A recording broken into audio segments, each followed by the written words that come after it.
Turning Dreams into Reality, a guide to bucket list success. Ever thought a dream was too big to achieve? Join the Bucketlist Accountant himself, David Patterson, as he discusses breaking down overwhelming goals into manageable tasks that can propel personal growth and business success.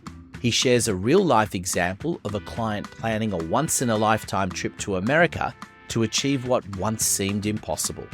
This episode also touches on the importance of visualizing not only the rewards, but the challenges in achieving your goals, and how reflecting on past achievements can fuel future aspirations. Tune in for practical advice and inspiration. I'm your host, Anthony Perl. Let's get into making your bucket list happen. David, I think it's time that we kind of addressed in more detail the whole idea of the journey on the bucket list. You know, how we actually move towards it, how you plan it, living it, sort of reflecting on it when you've done it. There's a whole long list of things, but I guess where do we start? Where do you start working with the bucket list concept initially? And let's take us through that journey. Yeah, sure. And I think potentially what I'll do here is I'll just use I won't use any names, but I'll use a specific client that I've got that has gone through this process, and I'll add in a few little bits and pieces along the way. But so a little while back, I had a client, and one of her and her family's goals was to head over to America for her husband's 50th birthday. And when we first started talking about this, the client, she thought it was almost an unachievable target. And so in the very first instance, what we did is we just went through a process of going, okay, forget whether you think it's achievable or not achievable. Let's work through the processes of, in the first instance, finding how much it'll cost to do this trip. Let's work on, go through and get some airfares, accommodation. Things change, I understand, but let's get a rough idea of how much it will cost for you and your family to take this once in a lifetime trip to America. So she sat down and worked out how much all of this was going to cost as the perfect holiday. Not trying to scrimp and save on too much, just going through and saying, we want to do this, we want to do that, we want to do this. Tell me how much it's going to cost. So we came up with a cost at that stage, and I'm just going to pluck. It was around about $50,000 was what it's going to be, and it was a huge, daunting number. So it's kind of like, well, how are we going to do that? And so the next step of it then is just to start to break it down a little bit and say, okay, you want to go away on this date. We've got 14 or 15 months that we can use to save up this money to be able to go on this trip to America. So we then reversed engineered it into the business. So we actually built into her business budget a line item for this holiday, American holiday. So that was part of the monthly costs of what it was going to be. Added that into a budget and then worked out to say, okay, well, to build that in, you need to be achieving a certain dollar of sales every month. If you hit this target of sales every month, you'll be able to afford to put this much away every month working towards your American trip. So we set up a new bank account, and we had this target of sales per month. And then that would allow her guilt-free to put money out of her business bank account into her savings account and start saving towards this trip to America.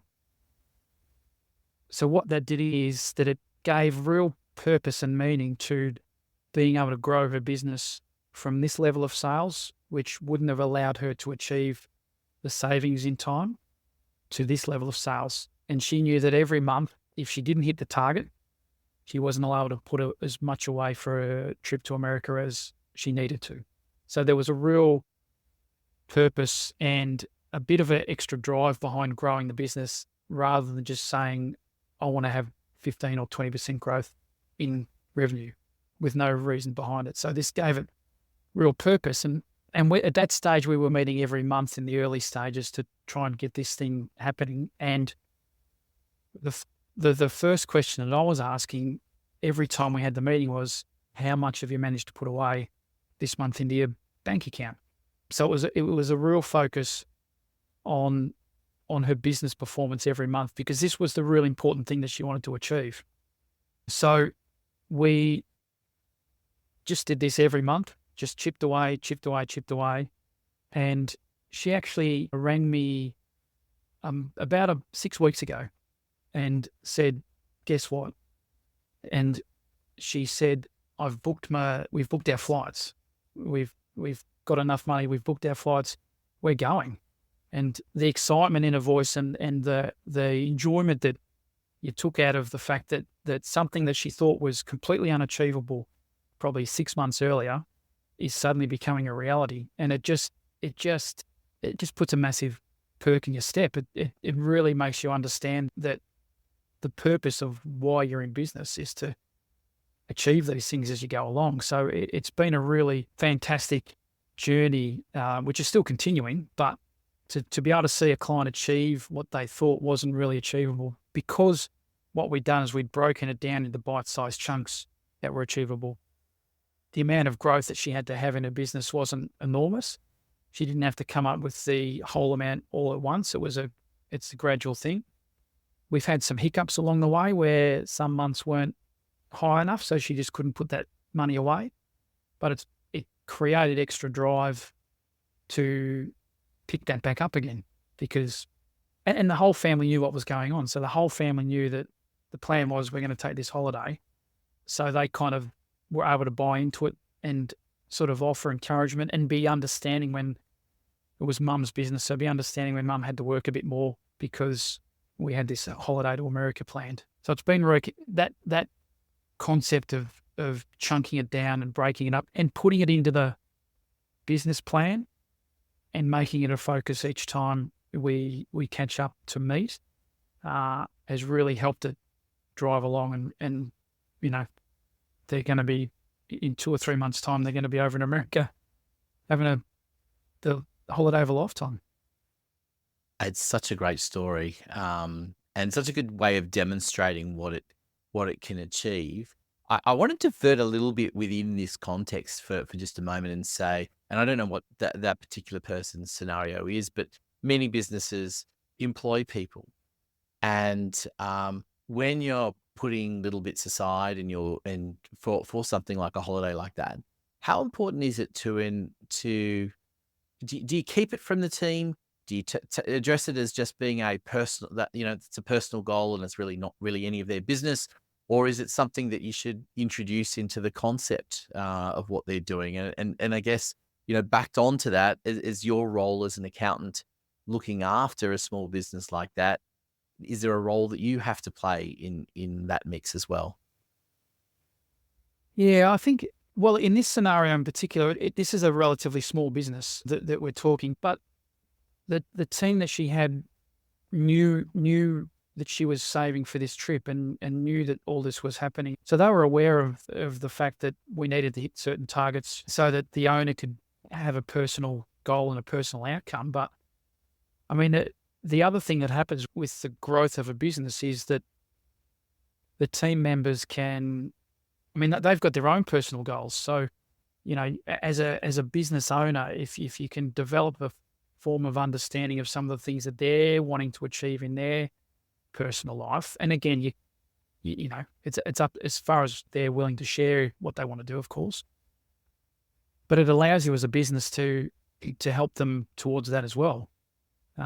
So it can build into a really big beast, if you like, that's not only helping the business owner, but can also be helping the team members in that business as well.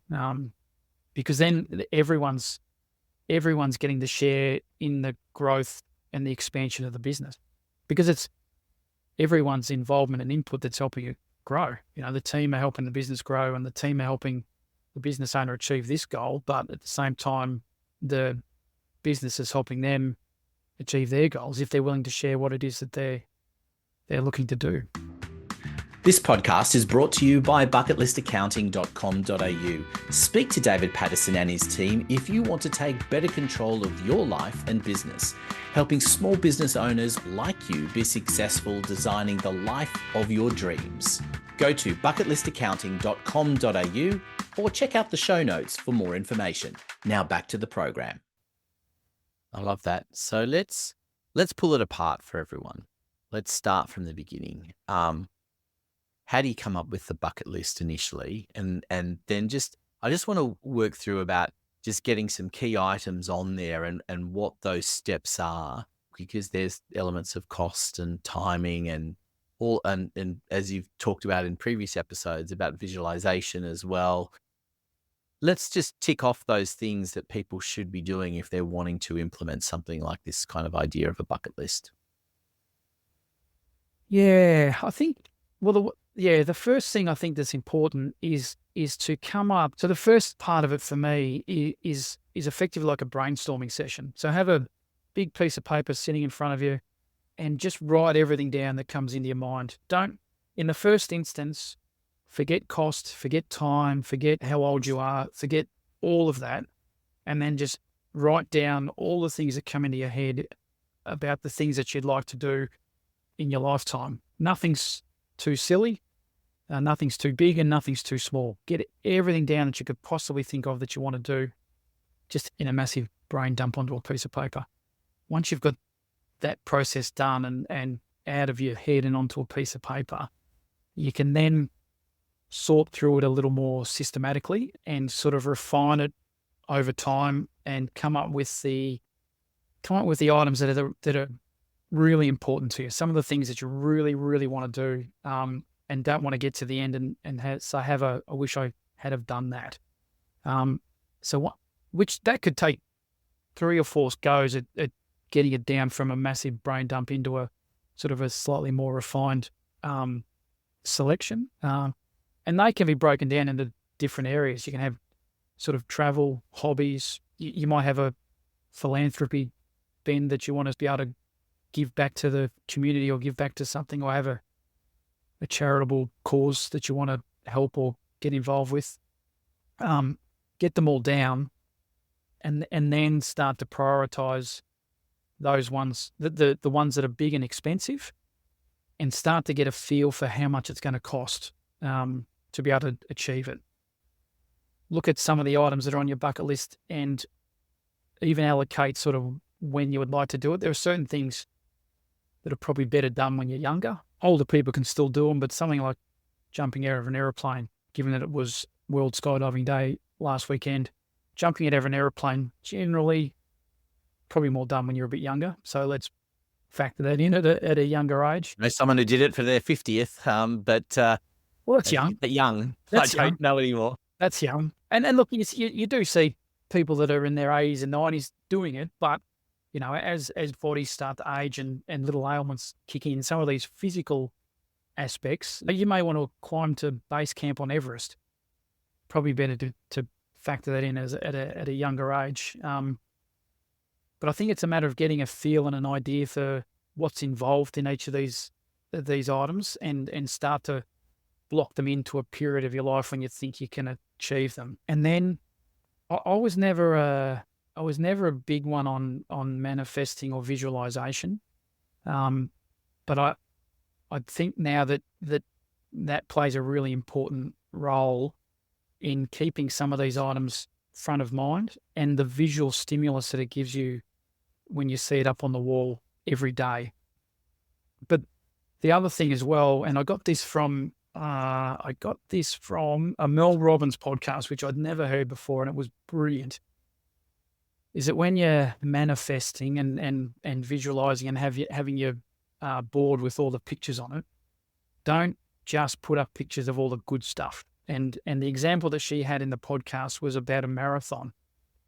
And so don't just put the picture of you or a picture of someone crossing the finish line and all the happy stuff and the good stuff that comes with the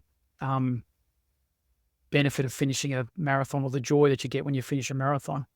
She said, you've got to build in elements of the hard stuff. So a picture of someone that's running in the rain, a picture of some feet that got blisters on it, a picture of someone not being able to get out of bed.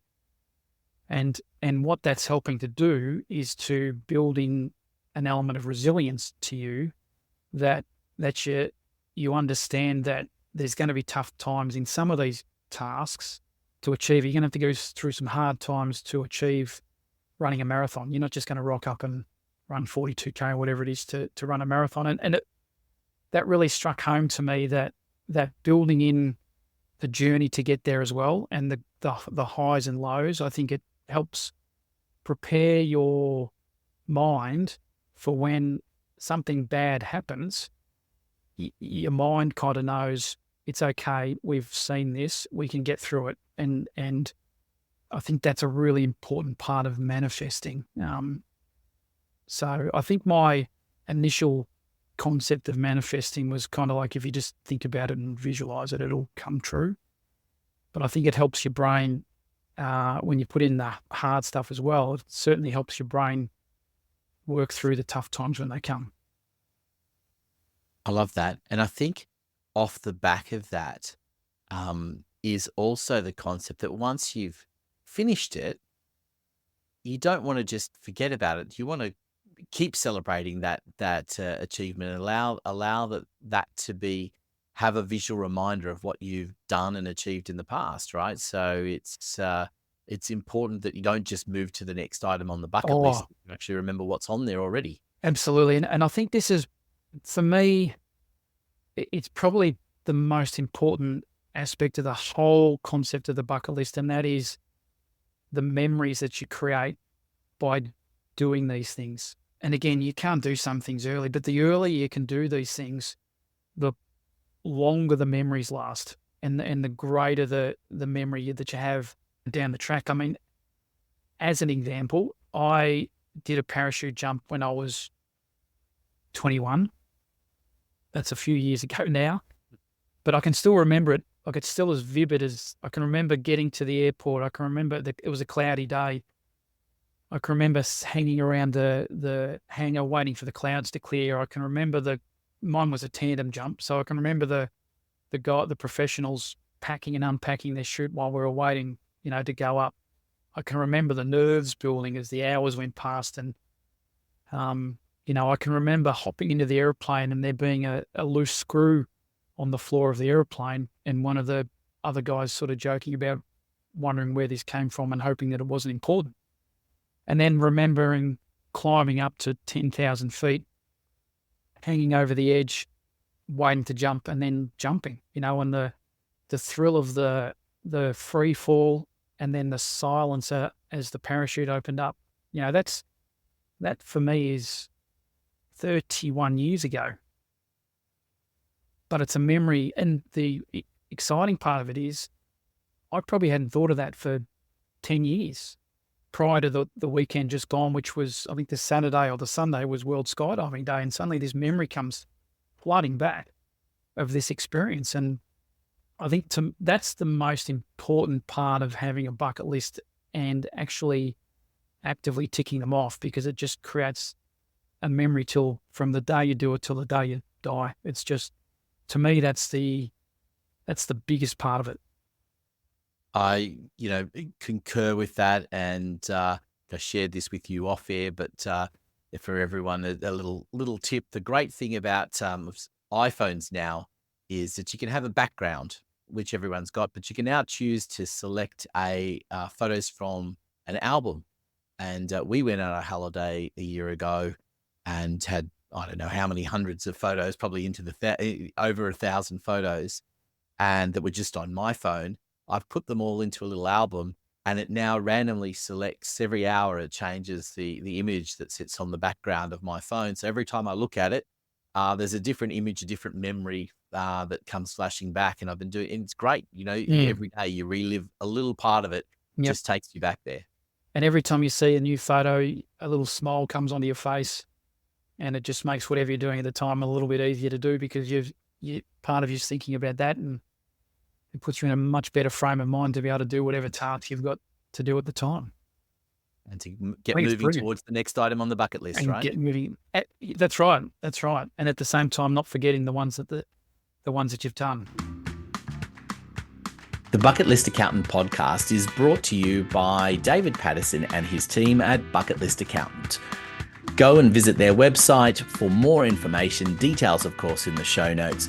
I'm Anthony Perl, your host from Podcast Done For You. We look forward to having your company in the next episode.